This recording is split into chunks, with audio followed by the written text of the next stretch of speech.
நம்பிராஜன் எவ்வளோ சொல்லி பார்க்குறாரு. விஜய் அவர் நல்லா திட்டி விட்டு அனுப்பிச்சி விடுறாரு. இதனால் நம்பிராஜன் செம்ம டென்ஷன் ஆகிறாரு. இங்கே எல்லாருக்கிட்டையுமே நம்பிராஜன் சொல்கிறாரு, இந்த மாதிரி நடந்த விஷயத்தை எல்லோரும் அதனால் செம்ம டென்ஷன் ஆகாங்க. அப்போ அந்த விஜய் வரமாட்டானா, அவனை சும்மாவே எல்லாம் அந்த காவேரி கொடுக்குற இடம் தான், அவள் தான் இப்படிலாம் பண்ணிகிட்ருக்கா, அவள் சரியாயிட்டானா இது பிரச்சனையே இருக்காதா அப்படின்னு சொல்லிட்டு எல்லாம் பேசிகிட்டு இருக்காங்க. இதனால் நம்பிராஜன் முடிவு பண்ணுறாரு, காவேரி போய் பார்க்கணும் அப்படின்னு சொல்லிட்டு முடிவு பண்ணுறாரு. அதன்படி காவேரி போய் மீட் பண்ணுறாரு. காவேரி கிட்ட இங்கே பாருமா, நான் சொல்கிறத கொஞ்சம் கேளு, என் மருமக பாவம், அவள் அப்பா அம்மா கூட இழந்துட்டு ரொம்ப தவிச்சிட்ருக்கா, அவளுக்கு இருக்க ஒரே ஆதரவு விஜய் தான், விஜய் இல்லைன்னா வாழ்க்கையை முடிச்சுப்பாமா, அந்த மாதிரி சூழ்நிலையில் அந்த பொண்ணு இருக்கா, நீ தாம்மா கொஞ்சம் விட்டு கொடுக்கணும் அப்படின்னு சொல்கிறாரு. அதை கேட்டு காவேரி செமையாக டென்ஷன் ஆகிறாங்க.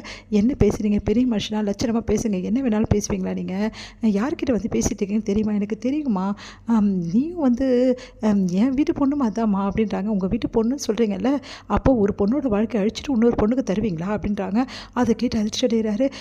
இல்லைம்மா, நீ தான் ஒதுங்கி போயிட்டலம்மா, காசை வாங்கிட்டு தானே நீ வந்திருக்க, அப்போ ஒதுங்கி போயிட்ட, காசை வாங்கிட்டே முடிஞ்சிடுச்சு, அதோட ஒதுங்கி போயிட்டல, வெண்ணிலா வாழணும் தானம்மா நினச்சி நீ ஒதுங்கி போனேன், இப்போ வெண்ணிலா விஜய் வாழணும்னா நீ விஜய் கூட இல்லாமல் இருக்க தானம்மா நல்லது, விஜய்க்கு டைவர்ஸ் கொடுத்துட்டா அந்த பிரச்சனையே இருக்காதுமா, நீ தாம்மா விஜய்கிட்ட கொஞ்சம் சொல்லணும், வெண்ணிலாவை கல்யாணம் பண்ணிக்க சொல்லி அப்படின்னு செம்ம டென்ஷன் ஆகிறாங்க.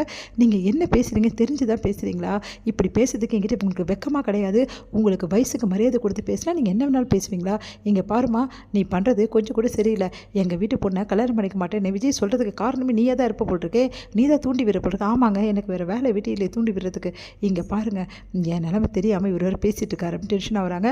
இங்கே பாருமா, நான் அப்புறமா பேசுறது வேறு மாதிரி இருக்கும், நீங்கள் என்ன வேணாலும் பேசுங்க, அதனால் நான் என்ன வேணாலும் நீங்கள் பேசுவீங்கன்னு சொல்லிட்டு பார்த்துட்டு இருக்க முடியுமா, இங்கே பாருங்கள், விஜய் கிட்டே நான் ஆல்ரெடி சொல்லிட்டேன், விஜய் விட்டு ஏன் வந்தேன்னு கேட்டிங்களா, அதுக்கு பதில் சொல்கிறேன், முதல்ல கேளுங்க, விஜயை நான் வெறுத்துட்டோ இல்லை அவர் வேணான்னு சொல்லிட்டோ நான் வரல, வெண்ணிலா விஷயத்தில் விஜய் தீர்மானமான ஒரு முடிவு எடுக்கணும், அவர் சுதந்திரமாக ஒரு முடிவை சொல்லணும் அப்படின்னு தான் நான் வந்தேன், இப்போ அவருக்கு சுதந்திரத்தை நான் கொடுத்துட்டேன், அவர் முடிவு எடுக்கணும் தான் நான் ஒதுங்கியிருக்கேன், ஆனால் அதை விட்டுட்டு நீங்கள் பாட்டு இஷ்டத்துக்கு பேசுகிறீங்க, காசுக்கு வந்தவ இப்படிலாம் பேசுகிறீங்க, என்ன நினச்சிட்டு இருக்கோம் மனசில், என்ன வேணாலும் பேசலாம் நினச்சிட்டு இருக்கீங்களா, இங்கே பாருமா, உங்ககிட்ட நான் விவாதம் பண்ணவோ இல்லை உன்னை தொல்லை பண்ணவோ நான் வரல, நான் வந்தது எதுக்குன்னா உங்ககிட்ட சொல்லிட்டு போதான், நாளைக்கு விஜய்க்கும் வெண்ணிலாவுக்கு கல்யாணம் பண்ணுறதுக்கு எல்லா ஏற்பாடும் நாங்கள் பண்ணிட்டோம், அதனால் அந்த கல்யாணத்தில் நீ எந்த பிரச்சனையும் பண்ணக்கூடாது, அதை சொல்லிட்டு போக தான் வந்தேன், அப்படி மீறி நீ பிரச்சனை பண்ணேன்னா விளைவுகள் வேறு மாதிரி இருக்கும், அதுக்கப்புறமா நாங்கள் என்ன செய்வோம்னு எங்களுக்கே தெரியாது, அதுக்கப்புறம் விஜயை நீ இழக்க வேண்டியது இருக்கும் அப்படின்னு ஒன்று அதிர்ச்சி அடைகிறாங்க.